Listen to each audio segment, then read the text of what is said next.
नमस्कार दोस्तों।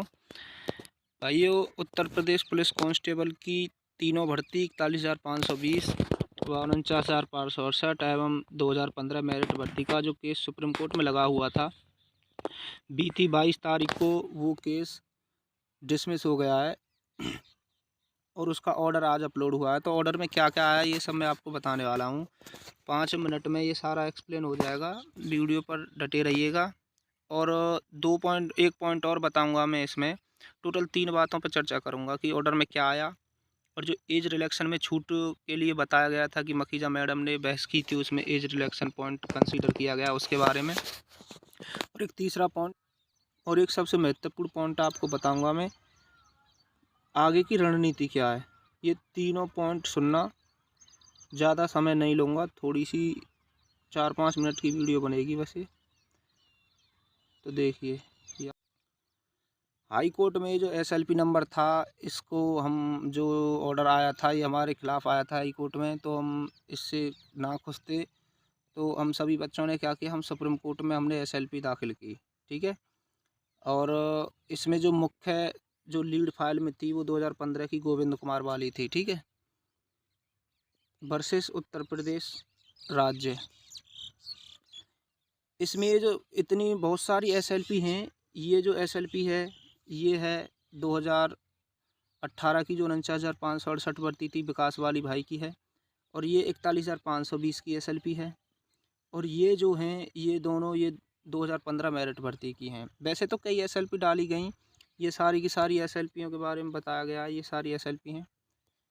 पर जो ऑर्डर, हाँ, हमारी तरफ से जो वकील किए गए थे, जज थे, जज इन्होंने सुना है, माननीय सुप्रीम कोर्ट के जज हैं संजय किशन कौल और जस्टिस MM सुंदरेश। इन दोनों ने डबल बेंच थी, उस पर केस को सुना गया। तीनों भर्तियों की तरफ से जो वकील किए गए थे उसके बारे में भी बताया गया है। देखो, इसमें रोहिणी मूसा को वकील किया गया था। ठीक है। और रंजीत कुमार 2015 मेरिट भर्ती है, उसकी तरफ से किए गए थे। वरिष्ठ अधिवक्ता हैं, सॉलिसिटर जनरल भी रह चुके हैं सुप्रीम कोर्ट में। इसके बाद ये जो दानिश जुबैर सर हैं, ये AOR थे हमारे। मानिंदर सिंह, यहाँ पे मानिंदर सिंह जो हैं ये भी सॉलिसिटर जनरल रह चुके हैं सुप्रीम कोर्ट के। ये 49,568 की तरफ से विकास भाई ने किए थे इंगेज। इसके बाद ये जो हैं ये विवादत मखीजा, ये 41,520 की तरफ से की गई थी विपुल भाई द्वारा और हमारे द्वारा, जिन्होंने बहुत देर तक बहस की और जज को रोके रखा। बहुत देर तक बहस की, अच्छे से एक्सप्लेन किया केस, पर जज मानने को कुछ भी चीज़ तैयार नहीं था, क्योंकि उनका पहले से ही माइंड सेट था। ये भी अच्छे अधिवक्ता हैं, श्री गोपाल शंकर नारायण, ये भी किए गए थे। तो बहुत सारे अधिवक्ता हैं, ये सारे अधिवक्ता हमारी तरफ से किए गए थे। पर जो ऑर्डर में आया उसे और दिखाता हूँ मैं आपको अभी। ऑर्डर में साफ साफ लिखा हुआ है,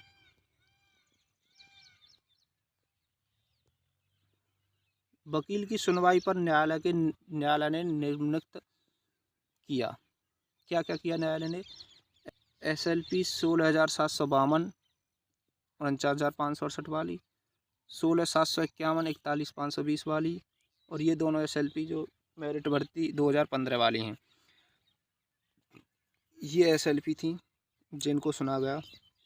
इसमें साफ साफ लिखा गया है कि मामले के विद्वान अधिवक्ताओं को सुनने पर 2018 की भर्ती प्रक्रिया, इसको हम इच्छुक नहीं है अपेक्षित निर्णय में हस्तक्षेप करने के लिए। मतलब कि जो हाई कोर्ट ने जो ऑर्डर दिया था, जो पास किया था, उस ऑर्डर में सुप्रीम कोर्ट हस्तक्षेप करने का इच्छुक नहीं है। दोनों जजों ने साफ कह दिया कि हाई कोर्ट का जो ऑर्डर है हम इसमें कोई इंटरफेयर नहीं कर सकते हैं। और विशेष अनुमति याचिका खारिज की जाती है। मतलब कि जो हमारी रिटें थी वो खारिज कर दी, जितनी भी रिट इसमें एक्सप्लेन की गई हैं सारी की सारी खारिज कर दी। इसमें ये भी कहा गया है कि हालांकि हम कह सकते हैं कि इस न्यायालय का जनादेश, मतलब कि 2017 में जो ऑर्डर एक पास हुआ था 2013 भर्ती के लिए, कि कोई भी वैकेंसी रिक्त नहीं रह सकती और हर एक वैकेंसी भरी जानी चाहिए। तो जजों ने इस ऑर्डर को भी माना है कि ये सही है, पर इन्होंने हमारी भर्ती को डिसमिस कर दिया, एक भी नहीं सुनी। लंबित आवेदन यदि कोई है तो निपटारा कर दिया, ख़त्म कर दिया सब कुछ। बच्चों की उम्मीद जो थी वो सारी की सारी ख़त्म कर दी। अभी एज रिलैक्सन के बारे में मैं जो बता रहा था, एज रिलैक्सन में यहाँ पे देखो ये लिखा हुआ है, यहाँ पे दो हर संभव प्रयास किया जाता है कि रिक्तियों को भरा जाए जल्द से जल्द, और यदि इसका अधिक अंतराल हो जाता है तो अवधि और लोग प्रकट होने का अवसर खो देते हैं। परीक्षा में ये रहा, परीक्षा में आयु में छूट एक पहलू है जो प्रतिवादी की बुद्धि में जांच की जा सकती है। मतलब कि मखीजा मैडम द्वारा जो बहस की गई थी उसके बिहाफ पे बस आयु में छूट दी गई है, बाकी का टोटल मैटर रद्द कर दिया गया है। ठीक है भाइयों, अभी जो आगे की जो प्लानिंग है उसके बारे में थोड़ा सा बता रहा हूँ आपको।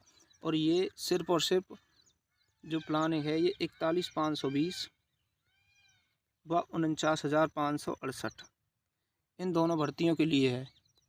जब बहस चल रही थी दोस्तों तो मखीजा मैडम ने जब बताया था कि कैरी फॉरवर्ड से आरक्षण ख़राब होता है और बच्चों के भविष्य के साथ खिलवाड़ है, तो जज ने कहा और मैडम ने ये भी कहा था कि सर हमारा हाई कोर्ट में अच्छे से मैटर सुना नहीं गया था और आप इसे अच्छे से सुनिए। तो जज ने कहा था कि ठीक है, अपना ऑर्डर विड्रॉल करा लीजिए, मैं आपके ऑर्डर को विड्रॉल कर रहा हूँ और आप हाई कोर्ट में जाके अच्छे से सुनवाई करा लीजिए। तो ये चीज़ उन्होंने बोली और उसके बाद वकीलों ने भी बोला कि जो 41,520 और 49,568 के जो स्टूडेंट हैं, हम विकास भाई, हम विपुल भाई, ये सभी हाई कोर्ट में जाएंगे। हाई कोर्ट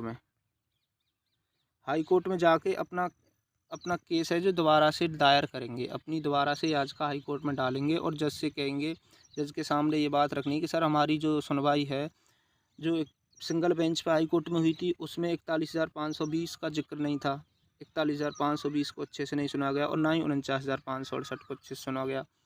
और यही हाल हुआ हमारा, यही हाल हुआ डबल बेंच पर।